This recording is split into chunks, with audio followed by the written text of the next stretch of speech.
આજે આપણે વિરુદ્ધાર્થી શબ્દો સમજવાના છે. તો સૌપ્રથમ આનંદ, તેની સામે આવશે શોક. આકાશ તો પૃથ્વી. દૂર, નજીક. કોમળ, કઠોળ.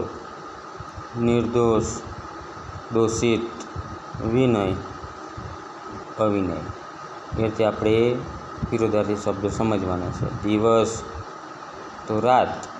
અજવાળું તો અંધારું. આગળ તો પાછળ. એ રીતે વિરુદ્ધાર્થી શબ્દો સમજવાના. પછી આવશે સમાનાર્થી શબ્દો. બાગ તો બગીચો. વૃક્ષ તો ઝાડ. ગોદ તો ખોડો. બાણ, શર, તીર. ઘા તો જખમ. ઔષધિ તો દવા. ગર્વ, અભિમાન. નિશાન, લક્ષ્ય. વિનય, વિવેક. વાંક, ગુનો. પછી આવશે રૂઢિપ્રયોગ.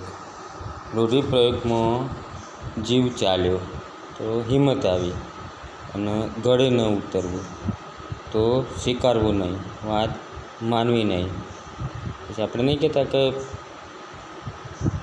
આ ઝાડ ઉપર ચડવાનો મારો જીવ ચાલ્યો, જાંબુના ઝાડ ઉપર ચડવાનો મારો જીવ ચાલ્યો. તેનો અર્થ એ કે મને જાંબુના ઝાડ પર ચડવા માટે હિંમત આવી ગઈ.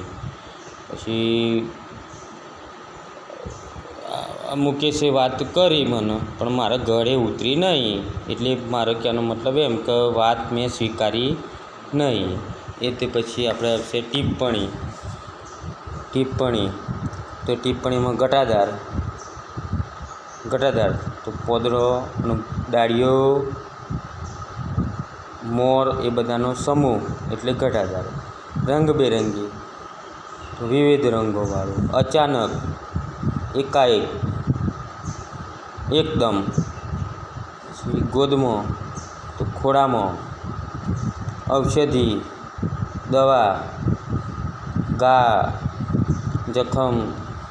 પિતરાઈ, કાકાનો દીકરો હોય કે દીકરી હોય અને પિતરાઈ કહે. બરાબર. આપણે આજે ટૂંકો વિડીયો આટલું જ છે, 2.5 મિનિટનો વિડીયો.